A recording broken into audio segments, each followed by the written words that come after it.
Ken Knorr, welcome to the Human Capital Innovations Podcast. Thanks for having me, John. How are you today? I'm well, thank you. I hope you had a great weekend. I'm not sure where you're located, but I'm here in Utah. We got our first snow over the weekend, and so that was kind of fun for the kids. So I'm going to make you jealous for a minute. I'm in Central Florida, and it's about 82 degrees. It is not 82 degrees here, that is for sure. But that's fun. I love Florida. Beautiful place. Well, thank you for joining me today. I'm really excited to have a conversation around building company culture with intentionality. I think that's just such an important topic. Generally speaking, I think that's always an important topic, but particularly right now amidst a pandemic, while everyone's lives are turned upside down and leaders are trying to figure out how they can better navigate virtual work or people just juggling family care with work and everything that the pandemic brings to the table. I think doing good culture well in that kind of an environment is even more of a challenge. So I think we'll have a great conversation. As we get started, I just wanted to read Ken's bio and share that with everybody. Ken Knorr is CEO and founder of the white label digital marketing company, That Company. Yes, the company name is literally That Company. For over a decade, he's built a company that supports marketing firms in providing high quality SEO, PPC, social media, and reputation management services, all under their respective brands. With over 400 plus agency partners, the company has become the most widely trusted name in white label services that provides a true end-to-end white label solution that's scalable. Ken is a leader who believes that 1 + 1 = 3, and through his consensus, through debate leadership style, he believes the best solutions are created with his team, not just by himself. And I completely agree. We find ourselves in organizations with teams of people, hopefully with diverse backgrounds and way of understanding the world. And of course, we should try to leverage their knowledge and wisdom as we try to make good decisions for our organizations. So I love your approach and your style. And again, thank you for joining the podcast. I think it'll be great to explore company culture, what you've done in your own organization, and what you've also seen as you've worked with many clients over the years. Absolutely. Super glad to be here, John. As we get started, anything else you would like to share by way of personal background or context that you think would be helpful for the listeners? Yeah, I think it's probably good to know I'm a serial entrepreneur, so this is not my first foray, but by far my most successful. How about that? But I understand being an entrepreneur and a leader. I spent a period of time in corporate as well, and I think when we talk about the subject matter here, you have to realize that most humans spend more awake time at work than anywhere else. I mean, we all literally spend more time at home or away from work in most cases, but that time, a large chunk of that time is sleeping. And so to me, creating an environment where employees want to be, that they get up in the morning and they look at it and they go, I want to go to work. It's something that I want to do. Is an important thing, and creating a culture and environment around that, I think is critical. If you don't accomplish that, then you're not going to. Well, you will have a workforce. I just don't know how effective they'll be. I think that when they enjoy coming to work, they work harder, they work longer, they work with more intent if they enjoy it. So I think that sounds kind of crazy. It's not self-serving. People look at what we do here and think that we must be crazy, but it works. Yeah, I completely agree.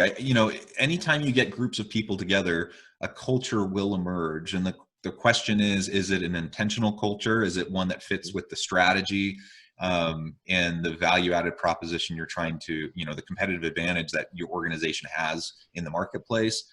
Or is it just a completely random kind of haphazard type of a culture? And usually when it's haphazard and just what emerges in and of itself, it usually ends up having negative elements to it, and aspects of an unhealthy culture. So if we want to create a dynamic, healthy culture that gets people excited about coming to work and the people they get to interact with, the types of work that they're doing, then we need to be thoughtful about how we're going to do it. And so I know you talk about intentionality around company culture. Tell us a little bit more about what you mean by that, and Sure.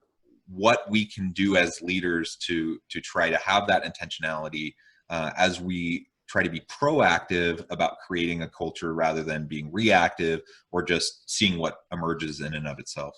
Sure. So I think the first thing that the conversation, the bedrock of the entire conversation begins with, well, this is a culture we've adopted within our organization, towards how we treat our customers. But the bedrock really comes down to relationships. Okay, so relationships are the core of what you're trying to develop and allow. So when we look at my organization, I didn't create the culture. I created the structure on which the culture can take place, right? And then of course, you know, through your leadership team, I think making sure that you convey what you want that culture to be matters. So you have to start with the understanding that the core bedrock is relationships, and then from there we build on top of that what our expectations are, or what our hopes and desires and dreams are for that culture and how we want it to develop. But there are studies out there, and I can't quote which one right off the top of my head, but there are studies out there that talk about employee retention, and the number one thing that has the greatest impact on employee retention, it's not pay, it's not work satisfaction with the job. It is employee retention is driven by the fact that they've developed at least one meaningful relationship at their office or at their place of work. And so fostering an environment that allows employees to actually create those relationships, maintain those relationships, and that we're supportive of making sure that those relationships actually happen, I think is an important aspect of creating that framework for that culture to develop in. Okay. You know, I'm a big fan of idioms. That's a small little phrases that pack in, I believe, a lot of meaning can be found in a little phrase. And there's a phrase that speaks to this, and that phrase is, "Those that play together stay together," and it's absolutely true. We provide, you know, as a company, we provide white label marketing services, digital marketing services. We're really good at it. It's un I think unrecognized by people outside of our organization. It's incredibly stressful. It's a very stressful job, and it's not stress that we put on our employees. It's stress that they self put on themselves. It's self-initiated stress. They work with clients, and they want their campaigns to work. They want success, and they're very hard on themselves about how those outcomes are. And so, because it's such a high stress environment, um, you've got to break that stress up. You have to provide that place for that play to actually occur, so that people don't cook out and end up leaving. You know, I actually can look out my window. You know, we value our employees so much, and I'll tell you a little story real quick about how little pieces of it, and all of these little pieces matter. So that early on, we had hired a graphic designer. She was fresh out of college. She was really good. But about 30 days in, she just decided she didn't like graphic design. And it wasn't that she didn't like the design work. She didn't like the reality of having to work with clients, and that clients are going to pick her stuff apart, right? I think she just had this vision that she would draw pretty things and that everybody would love it. And she was a good artist. And, you know, and I loved her work, but clients aren't that way. Clients will go, "I don't like that shade of blue. Make it pop." Who the heck knows what the word pop means? But that's the kind of things they'll say. And lots of feedback. They'll move this, and you feel like you're now as a graphic designer, you're no longer a graphic designer. You're a paintbrush that the client is holding and making you put it on the paper to some degree. Well, anyway, she decided she didn't like graphic design, and she decided to leave the company. And she'd only been with us about a month, and I see the department head take her out for lunch with the whole department to wish her well. And I'm thinking to myself, when I watch this, I'm like, really? We're celebrating an employee leaving, and we're celebrating an employee leaving after only 30 days. To me, it was a complete failure. We failed to hire the wrong person. We failed to discover this during the process. We had invested the first 30 days, the acquisition of an employee. These are all cost centers about employee acquisition. It costs us time, money, energy, what have you. And I'm like, what are we doing celebrating somebody's leaving? We need to celebrate them staying. Well, how do you celebrate an employee staying? Well, we've got anniversaries. That's one thing to work with. So every employee that makes it to a 1-year anniversary, we unveil their photograph. We do a big poster of the employee, and now it's kind of on it, gotten its legs of its own. They actually give them 2 posters, one which is usually some kind of a prank poster about their personality or something, and the other which is the official poster. And we have a hallway lined with posters of our employees. And when people come in to join our company or guests or whatever, they walk down and every poster is an employee that's been with us a year, right? So we just value them being here. Like, we value them taking that. Every employee, don't care what you do. You could be the guy that sweeps the floors. Every employee that's been with us for 5 years gets a reserved parking space. It's silly, but it's saying to my employee, I value you. You get the special spot that you can park at closer to the door with a sign in front of it with your name on it. And I remember the company that I'd worked for, this was when I was in corporate, where I was an executive and I had my own private parking spot. When I became an executive, I started as a director and then became vice president. And when I became the vice president, I got this spot. And I was like, oh, it's so freaking cool to pull up to your own spot, see Ken Knorr right there, reserved parking. And I thought, why would I not give that little, it cost me, like, as a company, $30 to put a sign out there. Why would I not put the metal street sign out there that says that, right? And so you get that at 5 years, and then we give you a little like a bolt-on bottom one that says 6 years, 7 years, 8 years, 9 years, and 10 plus. So we out in the parking lot, we're just like recognizing our employees, and because of all of this cultural thing, I got a whole stack of 5-year parking spots out there, right? Where your average stay today in a millennial in a company is sub a year. It's sub a year. I got stacks of 5-year guys and ones with 10-year plaques on them, out in the parking lot. So this is just like one of those things but it starts with that, first of all, the recognition of employees, but going back to that relationship, right? We have to foster these relationships between employees. And so I'll give you just an example of one of the things we do with intent. Again, these evolved over time kind of organically. We don't know that we intended to start with that. There was an intention there, but it was like, that's a really neat idea. Let's do that. So this one we stole from FSU. My daughter went to Florida State, and it's funny how they call the end speech a commencement, because that's, I guess, commencing in the rest of the world. But the beginning one, where they first go as a freshman, orientation, the huge auditorium filled with all the freshmen on the basketball floor, basically at the bottom, and surrounded by parents in the upper stands, and all these students are sitting in their chairs, and they tell them, below their chair there's a bag, and it's got all the FSU paraphernalia, pins and bumper stickers, whatever. But in 10% of those bags was a coin. And they said, when you get that coin out of the bag, and FSU has this thing with 3 torches, and each of the torches has a specific meaning. Okay, I don't want to go down FSU's thing, but the idea was, when we give you this coin as a student, only 10% of the student body is going to get a coin, but your job is to get rid of it. Your job is to, as you walk along the campus or as you interact with other students, you're going to see somebody exhibiting one of the qualities mentioned in the 3 torches. right? Um, and then you get rid of that coin and you give it to that student and you tell them, hey, I saw you do this. You were, helping a puppy, or it doesn't matter, or you helped somebody study, or you made good grades, or you participated in a classroom discussion, whatever it was, you give the coin away. And then once they get the coin, their job is to give it away again. They're never supposed to keep the coin. It's supposed to be in constant movement. And I thought, what a really cool idea for us as an employer. What if we were to put a coin out into our company? And it started at 1 and now we have 4.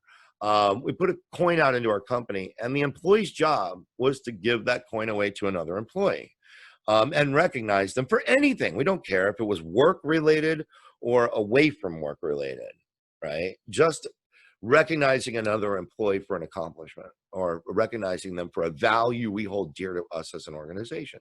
And we printed on the outside of that coin. I've actually got one sitting right here in my desk. This is the 20. I don't know if my image shows up well enough, but that's the 2020 coin right now. It's got the company employees designed the back side of the coin, and the front side of the coin has our building on it and whatnot. But on the one side of the coin, it has some qualities we consider to be good from a work standpoint: hardworking, integrity, knowledge, helpful, training. On the back side are some personal qualities that we did: inspiring, generous, honest, kind, and thoughtful. And those are the words that we threw on it just to give some inspirational ideas. But then we give a coin out and we put it out into circulation. And we said, you know what, on Friday, we do company-wide meetings on Mondays and Fridays. Usually just quick get-togethers. But on Friday afternoon, we do a what we now call coin meeting. And the idea is that if you've got the coin, you need to give it away. And so the first one we did like that. They gave the coin and they made a little speech, about the reason they had chose it. And that was fine. The next time we gave a coin away, they gave a little speech and somebody else spoke up and said, "Can I say something too about that person?" We said, "Sure." And the next thing you knew, it naturally evolved into what we now refer to as the pile-on. So an employee gives away a coin to another employee, and then any employee in the entire organization can say something about that person. Do you know what a positive freaking impact that is at the end of the week? That you had a really tough week, it's been hardworking, whatever, but at Friday, this love fest turns on inside of our organization. It's crazy, man. I've had employees in tears over what people are saying. I personally have been in tears when receiving a coin, and what some of my employees have said to me during that coin meeting. We now have 4 out there, so we give away a coin every week. And it used to be an honest to goodness coin that when it was a coin, it was a poker chip, and it was given and it would just pass along. But then we decided to mint a coin. And so you give a coin to the recipient, but you get to keep one. So people are now collecting them on their desk, like little badges all over. And here's the thing. In a normal corporate environment, your boss is the one that speaks up, right? Your boss is the one that gives you an employee feedback, both positive and negative feedback. Typically, though, managers, just the normal style of management and the way that we do things is that we manage by exception, okay? So when everything is going well, we don't pay a lot of attention to that. It's going the way it's supposed to. When something goes wrong, that's where a manager comes in to fix, right? We fix things. We straighten out processes. We straighten out employee problems. We straighten out all kinds of things, customer issues, whatever. But because we're managing by exception, your management team gets to see just the negative side of the world most of the time. If everything that's going well, we pay no attention to that. We ignore that because it's not a useful part of our time. But what happens when we put this coin program in place is that managers all of a sudden saw employee to employee interactions that were saying, look at what this employee is doing that's good. And it's a normal thing. But I didn't even know that was happening. I didn't even know that good stuff was going on, that person was being really helpful to this other person, or that person is the person you could count on to do that. Or did you know that this person, Joe, every morning every morning goes and says hello to everyone in the entire company. And when we went remote because of COVID and we dispersed out, he continued to say hello in Microsoft Teams to everyone every morning individually. He just took that time to do that. And people like appreciate it, man. I trade a personal meme with Joe every day, and you would have no idea that's going on. Zero visibility into that until we put this program into place. And our employees self-recognize. So there is very little chance that you as an employee of my company will not be recognized for doing something of quality, because you're not dependent on your manager to do it. And I don't, we keep records, are unofficial, of who receives coins, just because the HR department hands them out, you know. But I've looked at it, and there isn't a person in our company that throughout the year that doesn't get a coin. We give out, 52 coins a year, and they get spread, man. And that's amazing. And it's amazing to hear the things that come out of that, the bonding that happens between employees. Because when you're saying something good about somebody, they remember that, they feel valued as an employee. And it's really hard for one of my employees to come to work here and not feel valued. It's almost impossible because of that. So there's a couple of programs. That's awesome. Those are great examples. And I love the focus on valuing your people. So clearly, a core value of your organization is that you want your people to be recognized. You want them to feel appreciated. You want them to build meaningful relationships with each other as a means to support each other, right? And so as your company culture starts to emerge, you start to put in place these different practices, and they spin up organically, but as they gain some traction, sometimes it's like throwing a piece of spaghetti against the wall. You see what sticks, but it's meaningful. People value it. And so then it's really easy then to do that parking spot, or have that poster in the hallway, or do this coin thing. It costs almost nothing. It's low cost or no cost ways to create the scaffolding for a really meaningful, healthy culture. And what you're doing, doesn't necessarily work everywhere, right? So anyone listening, they can say, "Whoa, those are great ideas," and maybe they try to implement it at their organization. Maybe it works, maybe it doesn't. That's not really the point. It's not to say these are like the go-to silver bullet tactics that are going to create your really positive culture. The point is, you're listening to your people. You're seeing what is emerging. What you value and what you want to promote in terms of values for a healthy culture. And then when these types of practices start to emerge, you fan the flame, right? You help them really take hold. So I think that's really, really great. Right. Go ahead. No, I was just going to say, so on the flip side of that, we value and I'll say the flip, but it sounds almost contradictory. We value transparency. We value somebody being able to speak up about anything. So we very much have, and you mentioned it in the intro, very much have implemented a culture of debate. So, and I'll give you this kind of back in my own history. So I have two children, both of which are adults now, both of which interestingly enough, I am blessed to be able to work with. One is a vice president of my company, and another is a department head. And my son, who's my oldest, at about 11 years of age, I pulled him aside and said, Mike, we're going to have a sit down conversation here. And I am going to give you the right to disagree with me. You're my son. I'm in a parent-child relationship. There's a psychology piece here, right? There are adult relationships and parent-child relationships as the two core types of relationships between people.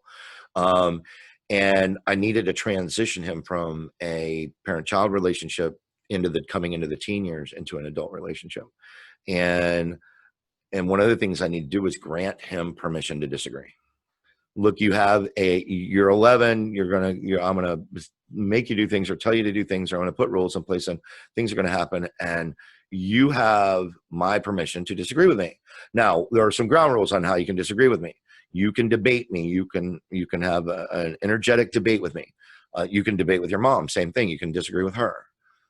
You never raise your voice at me or her, and you always use kind words, and understand that if you disagree with me, and it starts to get to a place where you've raised your voice, or you're getting overly emotional, or you're saying unnice things while disagreeing, I will shut it down. I will become the parent again and say, the argument is now over, the debate is now over, see you later, decision is made. And that worked really well. I was amazed at how well that actually worked with my son, and then later my daughter, that we have this understanding that he could disagree, because so the same kind of culture we developed when we came into our company was, listen, you can disagree. And that goes all the way down. Any employee can disagree with their manager. Any manager can disagree with their director. Any director can disagree with the vice president. Vice president can disagree with the CEO. And in fact, an employee can disagree with the CEO. It's okay to disagree, because when we have conflict breeds resolution. Right? If we can, but it has to be respectful conflict. Right? It can't be the political divide of today in the United States. Right? We have disrespectful discourse, and we don't have respectful discourse, and we don't get solution, and we end up with ineffective politicians and ineffective political governing bodies. Same thing in a company, same thing with relationships inside your own family. If you're going to have conflict that's going to be inappropriate or unhealthy conflict, it's not good. But disagreements, they're good, because that's where we find the middle ground between the two, or we find the winning piece. And so there is a healthy matter of debate. Now, when you get passionate employees, you get people that are, you're valuing you come back around and you go, I value you. I reward you for the value. I care about you as an employee. I get a highly engaged employees. Then you're going to get some very passionate people about where we go and what we should do. But that's when the whole company is driving you forward. You're no longer the CEO at the top going, follow me. No, you've got everybody behind you pushing you in all these directions. And so another little idiom I'll throw in there, and that is, we plan through democracy. We execute through dictatorship. So the planning and how we're going to do things and what everybody puts into it, but once we agree to it, that's what we're going to do. That doesn't mean that it's locked forever and that's what the only thing, but that healthy place of debate, that we're willing to analyze anything, also can create some conflict, but it's healthy conflict. And it can create, but it can get very passionate, where you get two people literally inside of our meetings where we got to go, whoa, let's take it down a notch. And we have some code words amongst management that when we're seeing somebody get emotionally lit, if you will, because their passion is just that much about it. We actually, if I am the one getting lit up, I'll look at somebody, because they don't know that they're lighting me up. I will look at them and say, I need you to restate that. But that is a signal that you've emotionally kind of messed me up a little bit, and I'm getting a little bit defensive or what have you. And the same is true back to them. So they know that if I say something to them that gets them a little emotional, a little hit, they look at me, can you restate that? And I go, I just messed you up a little bit. I've got you emotionally attached now. Hold on a minute. Let's take it down a notch. Let's talk this out some more, but let's continue the debate without doing that. So you have to develop some interesting tools around that. But that's that 1 + 1 = 3 part, right? I believe that that it's not me making a decision. It's not you making a decision. If you and I put our heads together, actually we come out with a third thing, which is a whole better outcome, and for the success of the organization, it just plays. So it's a little bit more of an advanced thing in culture, but it all kind of comes together. If you can't shut somebody down for bringing an opinion you don't like, about how we should do something, because you won't get the opinions you do like, or that drive you forward. So you've got to get everybody lit, going, encouraged to participate. But I think that all kind of ties together, man, of this culture piece. Yeah, well, that's excellent. Ken, it has been a real pleasure talking with you today. Wealth of knowledge and insight. I really appreciate the idioms as well. That's something that I really enjoy myself also. I think you've given a lot of really great ideas to listeners today, and I want to thank you for joining us and for sharing. Before we part ways today, though, I wanted to give you a chance to share with listeners how they can get connected with you, find out more about what you're up to, and just give us the last word. Absolutely. You want to reach out to our company, which is, like I said, we do digital marketing. White label means that we actually do the marketing for the agencies. We're the marketing company for agencies. We do all the work behind the scenes, and your clients don't know we exist, but we also do work directly. But that's an easy brand to remember: www.thatcompany.com. Not this company, but that company. Actually, this company owns that company. I'm not kidding. My parent organization is this company, and one day we will open the other, so we'll have this, that, and the other. But at the moment, we're just that company. So come visit us there. If you want to catch me on social media, at Ken Knorr is my Twitter handle, KENKNORR, and you can look me up on LinkedIn as well, Ken Knorr, that company. The final word. What would I tell you is the final word? Relationships, man. Relationships matter. They do. It's the core of everything. We would be, if we could just, focus on our relationships on a personal level, a professional level, and in the world, it's a more enjoyable life. That's really what it's about. At the end of the day, at the end of your life, it's not the stuff that you take home with you, it's the impact you've had on others, and that's the stuff that'll be long outlive you, is the impact you've had on others, and hopefully they continue that impact for generations to come. So if you could just make it about relationships at the center of your world, I think you have a more enjoyable life and a more impactful life. There you go. Excellent. Amen. Ken, again, thanks for joining me. Listeners, I hope you'll reach out, get connected with Ken, and find out more about what he and his company can do for you, and just get connected on social media. As always, thanks everyone for joining us. I hope you all stay healthy and safe, that you can find meaning and purpose at work each and every day. And I hope you all have a great